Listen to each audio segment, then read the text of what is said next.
ibabalik niya lahat yung mga pangyayari para ako yung sisihin nila sa pagkamatay ng anak ko. Ma'am, sandali lang ma'am. Tama na ma'am. Alam mo yon, yung pagsisinungaling mo, pathological liar ka na eh. As a behavioral scientist, hindi lang po kasi ako abogado eh. Parang, alam niyo yun, pathological liar ka na. I think kailangan ipacheck yung ulo mo eh. Sir Bob, grabe.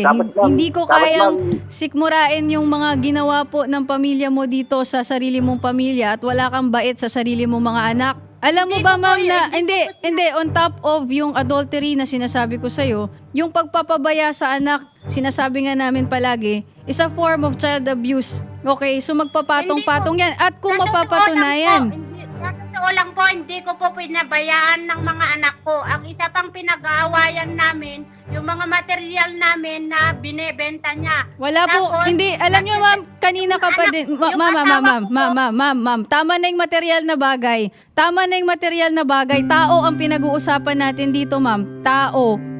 Pwedeng tao muna? Anak mo? Tao. Kasi mas importante naman yung tao kesa sa bagay. Kasi ma'am, mawawala lahat ng material na bagay na yan pag napunta ka sa kulungan. Ma'am, wag namang susumbat niyo yung material na bagay. Mas mahalaga ba yon kesa sa anak mo? Nandyan yung anak mo. Oh, sige. Ang inaano niya sa akin, bakit hindi ko sinusuportahan yung mga anak ko? Sinusuportahan ko yung mga anak ko.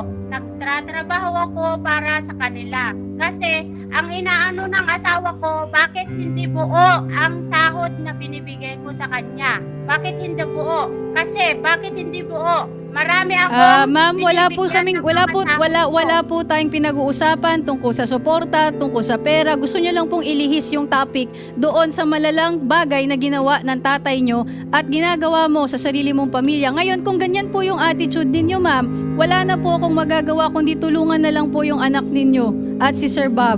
Ma'am, kasi kanina ko pa po sinusubukan.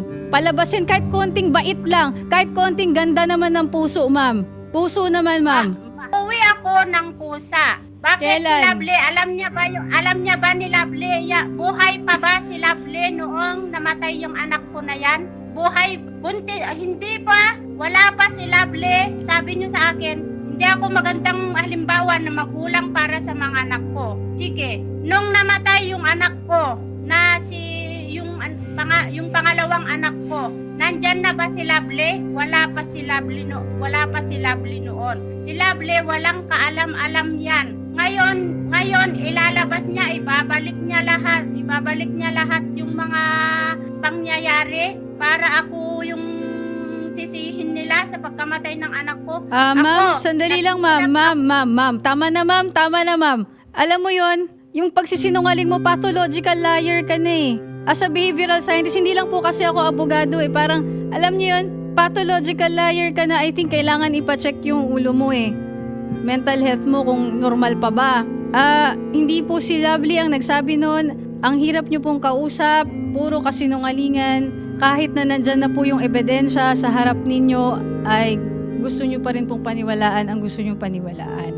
Isang tanong na lang, ma'am kailan kayo uuwi? Kung kusa kayong uuwi at hindi namin kayo papadeport, kailan po kayo uuwi? Sandali lang po. Tignan ko po yung ID ko po.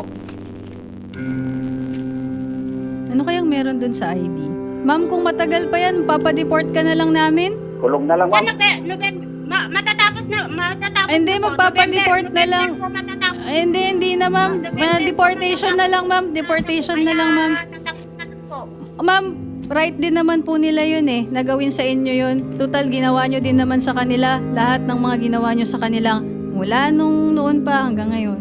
Okay? So, if they will exercise their right, we don't have anything to talk about.